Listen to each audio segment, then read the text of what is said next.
Hoy vamos a ver una herramienta que le da la vuelta a cómo hablamos de inclusión en las aulas. Y es que propone un cambio radical, diría yo. En lugar de preguntarnos qué le pasa a un alumno, nos invita a mirar nuestro entorno de aprendizaje. Vamos a empezar con la pregunta del millón, la que lo cambia todo. Una pregunta que seguro que le suena a cualquier docente que alguna vez se ha sentido frustrado, ¿no?, con las dificultades de un estudiante. ¿Y si el problema no fuera la persona? ¿Y si estuviera en el contexto?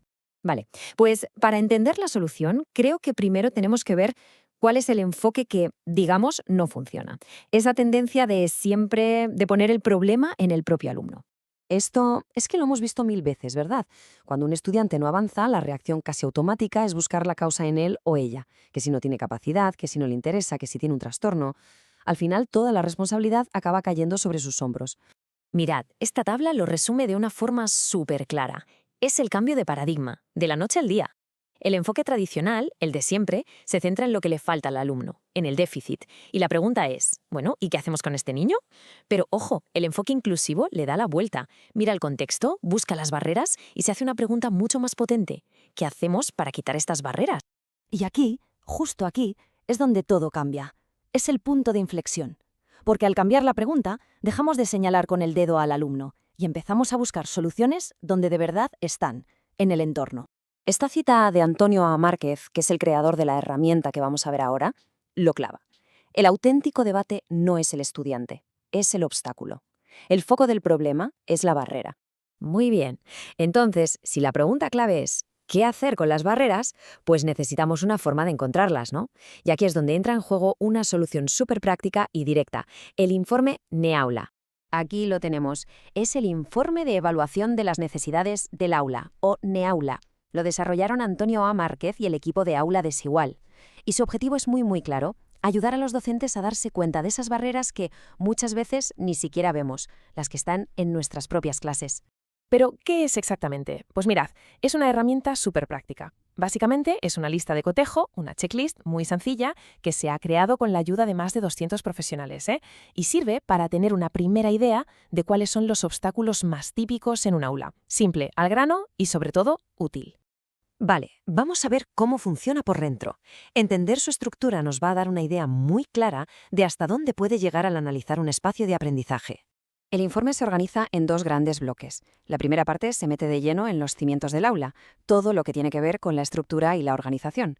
La segunda ya va más al corazón pedagógico, el currículo y el diseño universal para el aprendizaje. Para este análisis nos vamos a centrar sobre todo en la primera. Esta primera sección, la verdad, pone el foco en cosas que a veces damos por sentadas, pero que son clave. Hablamos de cómo está distribuido el espacio físico, del ambiente que se respira en clase, de los materiales que se usan. Vamos, todo el contexto que rodea el acto de aprender.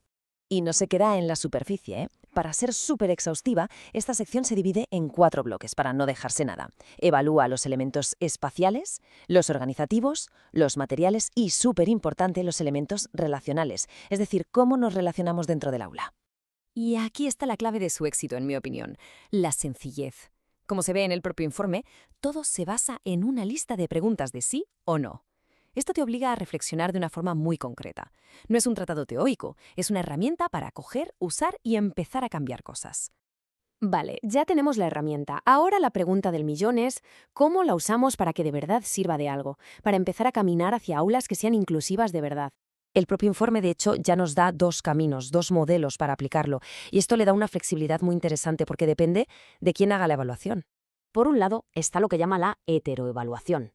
Aquí una persona de fuera, pues un orientador, un coordinador, observa el aula. Esto, claro, te da una visión más objetiva. Y por otro lado tenemos la autoevaluación. El propio docente reflexiona sobre su práctica.